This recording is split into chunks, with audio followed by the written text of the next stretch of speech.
Okay, guys. It's been a few years since Black Panther came out. There's been a lot of anticipation for this next movie that we're gonna watch this week, and their first trailer was basically the Avatar trailer. Wasn't impressed. And now we're doing an entire sequel to a superhero movie without the superhero. And I even read at a certain point that they actually tweeted out from his Twitter account to promote the movie, which I don't love. Um, Wow. Or it so could be his yeah, family. Like his family could have, like a state, maybe, or maybe, but I just gotta say, I have no stake in this movie being good or bad. I'm not a Marvel fan generally, and I don't know. I really don't even know what to think of it at this point. Are you guys excited for it? Should people be excited for it? What are your feelings about it? I'm still thinking about the tweet thing. Oh It's my weird, gosh. right? I feel like if you are a famous person, I feel like the family should delete. It's just weird to, I mean, you can keep it up, but I don't think you should be using it. I feel like that's, Yeah. Well, I mean, to extend that line of thinking, like to make his death a part of the marketing for this, it seems kind of in bad taste to me. Um, I to mean, I put his think it's face meant on a to all mural be like like it's a that. tribute to I him. know, I know, in the And movie, it's a tribute, but yeah. but is there any it's like kind of like hard to avoid not mentioning his name. Well, they're not actively well, putting his name on no, everything there's either. we've said it before. There's a million different ways to go about this. You could Yeah. recast the same character, which that was the original thinking, but they're really just taking time to expand the world, and he'll be replaced by somebody in this next one wearing the Black Panther suit. I But think it's gonna be Shuri, for what it's worth. Shuri, I mean, that's been the trailers. Like you saw that image put up. I don't know. I guess Yeah. for somebody who might, I'll put up a spoil. I guess I already spoiled it. If the people who went you to the know, premiere already probably know all this, but like the review embargo for this lifts on November 8th, so which is not that far from when we are talking about this. And yeah, I mean, everybody keeps saying this was a great performance for her, Shuri, who's played by Letitia Wright, and then Yeah. Angela Bassett. There's actually some Oscar buzz for Best Supporting Actress for Angela Bassett, who plays, she's the Queen Mother in the last movie, but I think in this movie, because Chadwick Boseman's Black Panther and T'Challa like passes away, she ends up, I guess, becoming the queen of Wakanda. Because I don't know, I don't think like Shuri gets that, and since neither of those characters, like Shuri or T'Challa, technically had kids, so I don't know like what the line of succession would be there. well, So I don't know. isn't the line of succession like who beats the other one in a fight? Tech, yes. So Yeah. I'm wondering how they're gonna play that out. I mean, there's also M'Baku who lost that fight in the last movie, so he might be a natural fit to be the new king, right? Yeah, Yeah. but I don't know. Like, is the enthusiasm around this movie about Wakanda? Are people really Wakanda crazy?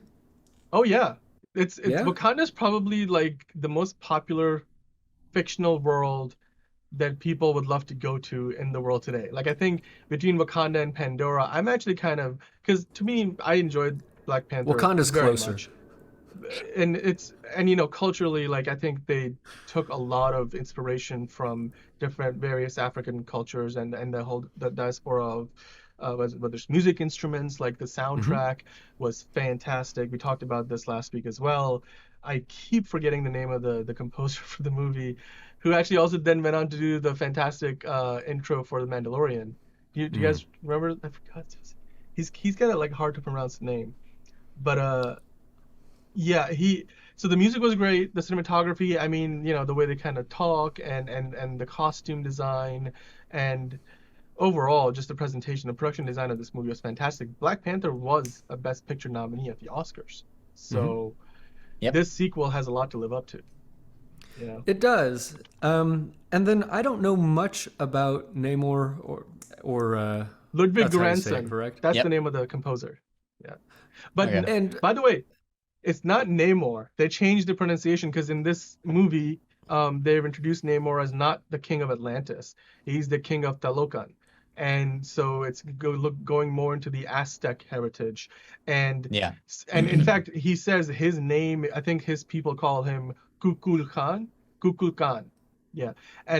But his enemies call him Namor. That's Yeah. there's one part of me that definitely thought of like actually as long as we're comparing this to Avatar a little bit, is this basically going to be the underwater sequel to, you know, like we went to Pandora, now we're going underwater in Pandora. We went to Wakanda, now we're going to see Atlantis. I mean, it feels Not Atlantis. not Atlantis. Not Atlantis. What are we calling it? Talocan. Kalukan?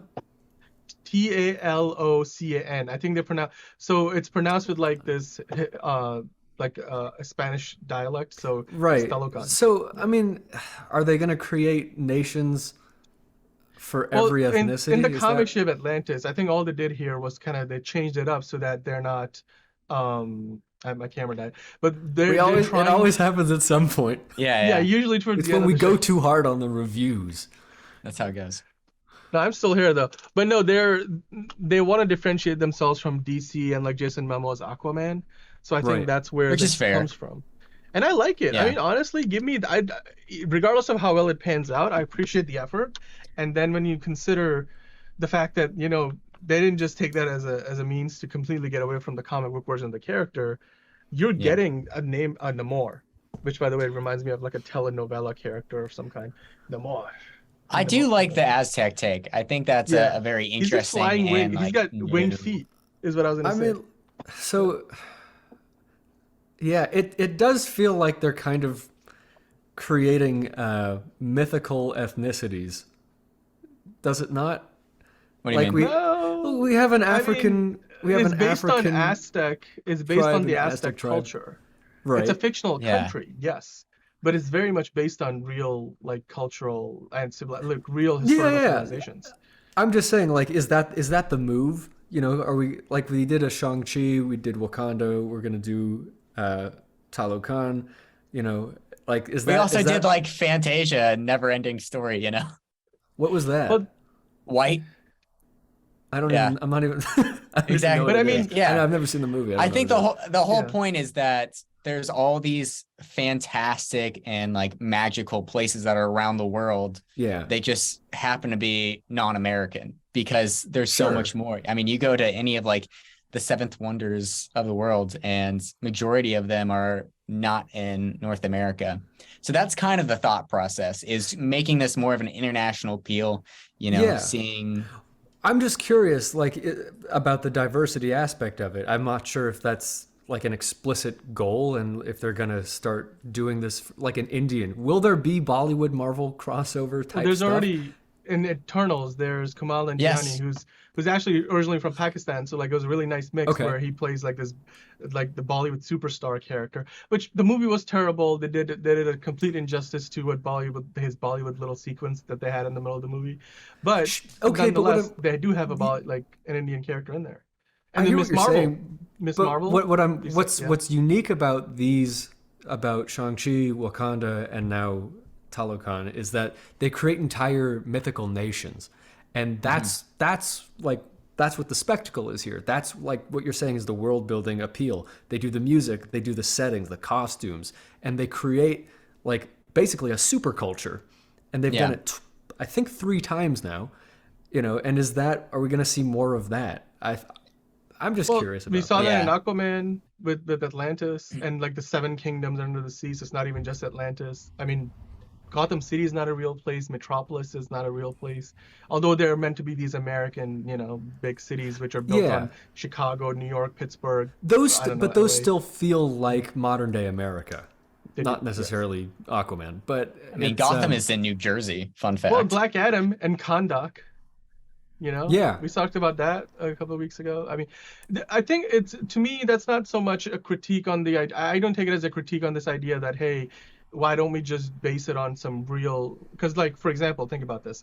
They put out The Woman King, which yes, it is fictionalized to a certain degree, but at the same time that it's a movie that is based on real history, a real kingdom that was around.